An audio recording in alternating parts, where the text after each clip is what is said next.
자, 그럼 오늘의 첫 순서 이슈 시그널부터 출발하겠습니다. 부동산 시장의 흐름을 읽을 수 있도록 다양한 이슈 전해드리는 시간입니다. 이사님, 오늘은 어떤 이슈 살펴볼까요? 네, 최근에 이제 부동산 투자 심리가 좀 많이 좀 살아나고 있습니다. 살아나고 있는데, 이 투자도 약간 양극화 현상이 좀 나타나는 것 같아요. 네. 과거에는 이제 투자라는 거는 좀 다양한 투자들이 있었는데, 좀 어느 정도 자금력 갖고 계신 분들은 아예 뭐 재개발이나 재건축 속도가 빠른 또는 뭐 좀 규모 있는 그런 뭐 상가 투자하신 분들 많으시고요. 또 상대적으로 또 자금력 좋지 않으신 분들은 오히려 위축돼서 좀 상당히 보수적으로 좀 투자하신 부분이 있다 보니까 좀 상당히 양극화 현상이 있는데, 오늘은 그에 맞춰가지고 제가 좀 이제 장기적인 플랜 또는 뭐 금리 인상은 지금 계속적으로 아까 뭐 앵커님께서도 말씀 주시긴 했었는데, 뭐 유럽에서도 뭐 금리 계속 올리고 있고, 우리나라 한은에서도 어찌됐든 금리 인상을 한 번은 할 것 같습니다. 자, 그런 불안감을 조금은 완화시켜 줄 수 있는 그런 부동산 투자 전략을 좀 갖고 와봤습니다. 그래서 좀 말씀을 드리려고 합니다. 자, 많이 좀 궁금하실 텐데요. 저 상가 투자를 좀 말씀드리고 싶습니다. 상가 투자하면 좀 공실이 많고, 또는 어떤 지역은 또 너무 금액이 비싸서 또는 뭐 임대료가 또 뭐 미납되고 막 그런 다양한 생각들을 하는데, 제가 좀 추천해드리는 투자 방법은 좀 노후 상가를 좀 한번 눈여보시고, 또 하나의 좀 피해갈 수 있는 어떻게 보면 그런 블루오션이다, 이렇게 좀 말씀을 드리고 싶은데요. 자, 보통 우리가 상가 투자 보통 이제 투자 많이 하신 분들이 뭐 잘 하시겠지만, 보통 이제 주택을 투자하신 분들한테 뭐 상업용 부동산 좀 추천을 좀 해드리거나, 또는 뭐 제가 뭐 상담을 해드리는 경우에 있으면 그냥 막연하게 그냥 새로운 뭐 상가 하나, 뭐 아파트 단지나 또는 뭐 우리 어디 보면 중심 상가나 그런 곳에 임대로 그냥 따박따박 받는 거를 좀 생각하시는 분들이 많은 것 같습니다.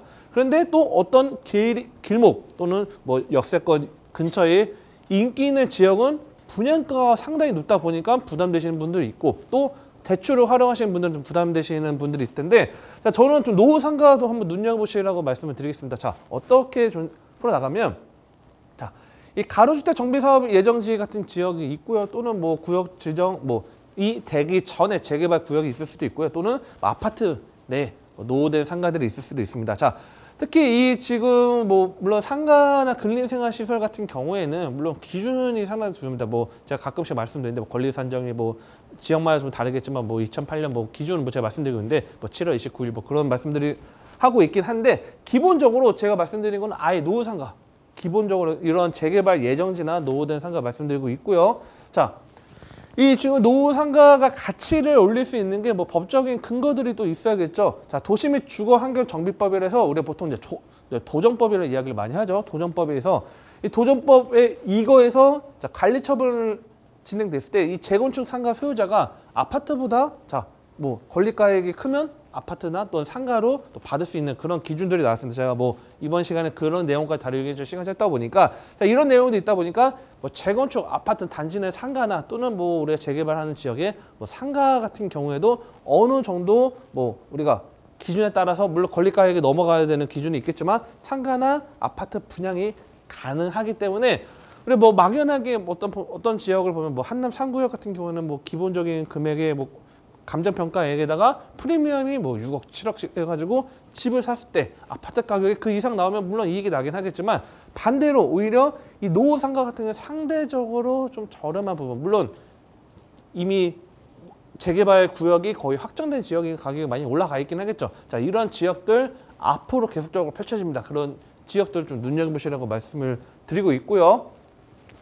자, 실제 재건축 상가 합의서라고 이렇게 나와 있는데, 추진위 같은 경우에 보면요, 아파트 재건축할 때 서울에도 특정 지역 같은 경우에 보면 상가를 배척하고 아파트끼리만 재건축하는 경우도 있죠. 서로 이제 이해관계가 맞지 않고, 또 어떤 지역 같은 경우는 상가를 같이 품어가지고 함께 개발을 재건축을 또 하는 그런 언론을 통해서 이런 내용들이 나오는데, 이건 예시인데 제가 어떤 지역이라고 모자이크 좀 가렸고요. 실제 실제 합의서 내용인데, 보면 대지 면적 권리가액에서 비례율을 적용해서 1층 상가, 2층 상가에 대해서 적용률을 55% 하고 이런 기준들이 있습니다. 그래서 어떤 경우에는 상가가 만약에 아파트가 한 1,500세대가 되는데, 상가 갖고 있는 분들이 권리자를 행사할 수 있는, 권리 소유를 주장할 수 있는 분들이 만약에 20명밖에 안 돼요. 그러면 어느 정도 크게 좀 지분을 부여해도 어려움이 있겠죠. 근데 반대로 만약 아파트가 만약에 이제 세대수가 이제 주거로 거주하시는 세대수 이제 조합원이 만약에 한 500세대밖에 안 되는데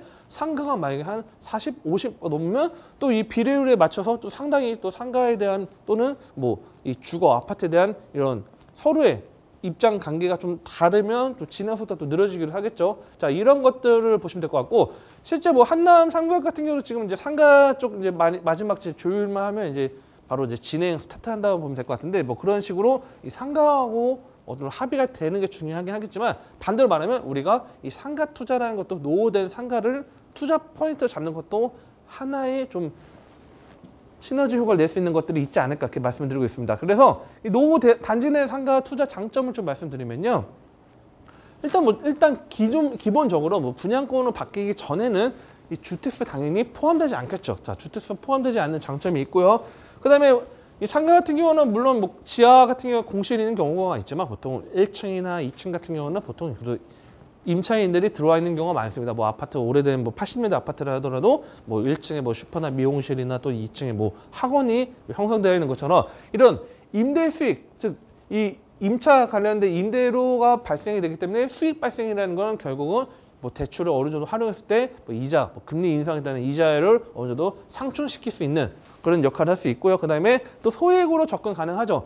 이 뭐 주택 같은 경우는 내가 진짜 거주를 해야 되는 것도 있고 상당히 뭐 30평, 40평대 뭐 거주하신다, 뭐 인기 있는 지역 같은 상당히 엄청나게 비싸지겠지만 뭐 소액으로 어느 정도 구분 상가를 갖고 가신다 하면 소액으로 상대적으로 저렴하게 접근이 가능한 것도 하나의 큰 장점을 보시면 될 것 같고요.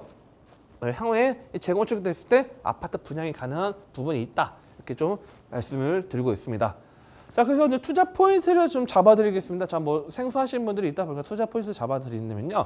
일단은 이 노후된 상가라는 기준은 보통 저희가 이제 한 아파트 기준으로 일단 30년 차 이상에 대한 이런 아파트 30년 차 이상이 된 어떤 80년대 목동이나 뭐 노원이나 그런 뭐 80년대 중후반에 된 이런 아파트 재건축이 상당히 속도를 낼 수 있는 곳에 상가 투자하는 걸 좀 추천을 해드리고 있습니다. 자, 이런 지역들 좀 투자할 포인트 잡으시면 될 것 같고요.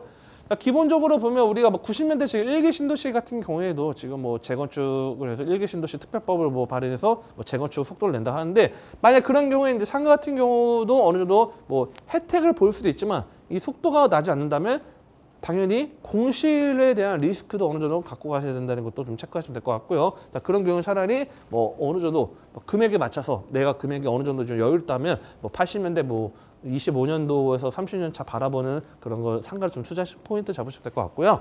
자, 그래서 이제 수익층과 차익층을 기준으로 보실 때 오래된 연식이 오래될수록 또는 뭐 상권이 뭐 이동이 되겠죠. 과거에 우리 보면 일기 신도시 같은 경우에 보면요, 뭐 상가들 같은 경우에도 뭐 입점들이 다양한 뭐 소매점 입점했지만 시간이 지남에 따라서 노후화가 되고 또 새로운 아파트 단지에 아파트 요즘에 보면 뭐 상가들 뭐 2층, 3층에서 뭐 상당히 있고 중심 상업 지역 같은 경우에는 뭐 우리가 크게 또 상가를 또 이제 많이 하는데, 자, 이런 것들에서 벗어나는 것들이 수익형 부동산에서 차익형으로 점점 변화되는 과정에 어느 정도 내가 향후에 자금력도 어느 정도 버는 거를 좀 체크하시면 될 것 같습니다. 그래서 저는 이거 뭐 물론 뭐 노후화되는 상가 같은 경우 뭐 연세가 있으신 뭐 은퇴하신 분들 투자도 괜찮긴 하겠지만, 자, 보통 한 20, 30 어떻게 보면 30대, 40대 어느 정도 계속적으로 소득이 증가되는 트렌드 때는 오히려 이런 투자 포인트를 잡으신다면 점점 뭐 임대료는 뭐 떨어질 수 있겠지만